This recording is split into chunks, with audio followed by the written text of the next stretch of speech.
Oke guys, assalamualaikum warahmatullahi wabarakatuh. Welcome back to my channel ya. Oke, ini ada Redmi Note 8 dengan kondisi terkunci akun Mi atau lupa MyCloud-nya. Jadi tampilannya seperti ini. Dia meminta verifikasi akun Mi untuk bisa masuk ke tampilan menu. Namun karena pemiliknya lupa, di sini kita akan membobolnya ya, atau bypass, agar si handphone ini bisa digunakan dengan normal tanpa harus menggunakan akun Mi. Dan karena ini Qualcomm, kita butuh untuk test point, dan titik test pointnya itu ada di mesin ya.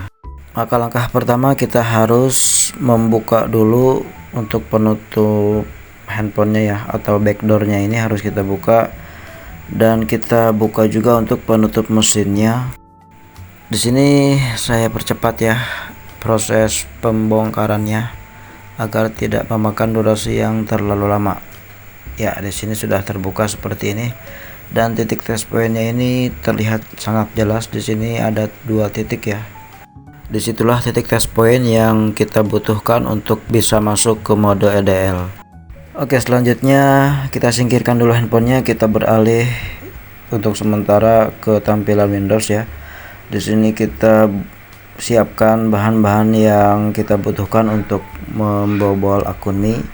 Di sini saya gunakan Mi Flash ya. Di sini bebas, bisa menggunakan Mi Flash 2017 atau Mi Flash Beta juga bisa. Silahkan gunakan yang biasa teman-teman gunakan ya. Kemudian kita klik select dan kita cari di mana kita menyimpan filenya itu ya. Kalau baru saja mendownload biasanya ada di folder download ya. Namun di sini saya sudah menyimpannya lama dan saya simpan di bagian file Redmi Note 8. Nah, ini dia ketemu ya.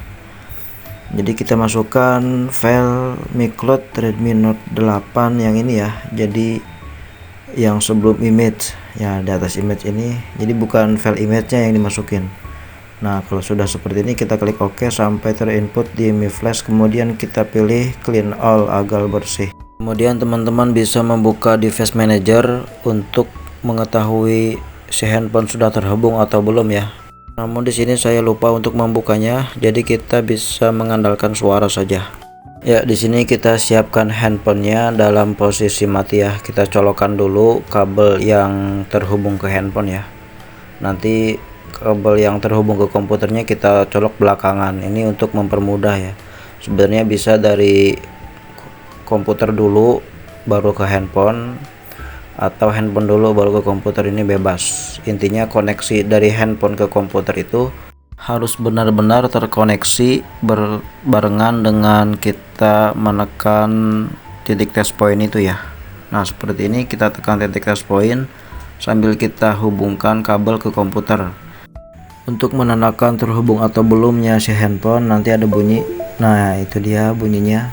Artinya si handphone sudah terhubung ke komputer ya. Kemudian kalau si handphone sudah terhubung ke komputer, di sini kita klik refresh. Nanti akan ada COM sekian ya. COM ini berbeda-beda. Di sini ada COM 13, itu artinya sudah terhubung dengan baik. Kemudian kita klik flashing. Nah, ini logo flashingnya tidak terlihat ya. Tidak masalah, kita klik saja logonya, maka proses penghapusan akun Mi akan berjalan. Dan proses ini tidak membutuhkan waktu lama ya, hanya hitungan detik saja, maka prosesnya akan segera selesai. Ya, selesai ya, statusnya sukses. Artinya proses penghapusan akun Mi ini sudah selesai. Dan kalau sudah selesai seperti ini, kita bisa cabut untuk handphonenya, dan kita closing untuk Mi Flash-nya ya. Kita fokuskan ke tampilan handphone terlebih dahulu. Oke, kita cabut untuk handphonenya. Kemudian kita lepaskan soket baterai beberapa detik ya. Kemudian kita pasang lagi dan hidupkan handphonenya dengan menekan tombol power. Ya, kita tekan terus sampai keluar logo Redmi. Kemudian kita di sini tinggal menunggu loadingnya sampai selesai. Dan di sini saya akan percepat karena loading ini lumayan lama ya. Dan perlu diketahui, cara ini hanya berlaku untuk garansi tam ya, atau garansi resmi, tidak berlaku untuk garansi distributor. Bedanya apa bang? Nah, kalau garansi distributor, nanti setelah kita lakukan proses penghapusan micloud dengan cara seperti ini, dia ketika terhubung ke internet dia akan terkunci kembali ya. Maka kalau sudah terkunci kembali, kita harus menggunakan unlock tool ya, atau kita bisa gunakan WODM atau ADB bypass tool untuk mendisable-nya.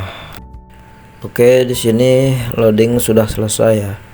Di sini kita tinggal setting-setting saja. Kita lewati pengaturan-pengaturan yang tidak perlu ya.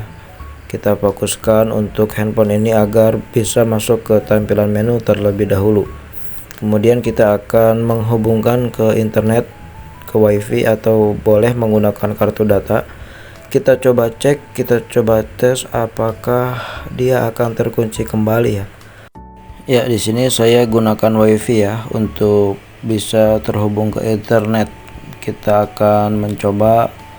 Kalau memang setelah terhubung ke wifi dia terkunci lagi, berarti handphonenya ini handphone distributor. Artinya kita harus menggunakan unlock tool atau bisa menggunakan tool gratisan seperti WODM atau Mi ADB bypass tool ya. Jadi caranya seperti tadi, setelah kita hapus akun Mi-nya dengan Mi Flash, sebelum kita hubungkan ke jaringan, kita buka opsi pengembang. Kemudian kita buka juga untuk kunci OEM, kemudian aktifkan USB debuggingnya. Nah, kalau sudah seperti itu, barulah kita bisa mendisable dengan menggunakan Mi ADB atau WODM. Dan sejauh ini nampaknya aman-aman saja ini ya, jadi tidak terkunci lagi. Ini sudah bisa dipastikan pengerjaan kita sudah selesai, artinya handphone ini garansinya resmi ya, bukan distributor. Maka di sini proses kita sudah selesai. Oke, mungkin hanya ini yang bisa saya sampaikan, kurang lebihnya mohon maaf. Terima kasih sudah menonton. Jangan lupa like, komen, dan subscribe. Akhir kata dari kami, wassalamualaikum.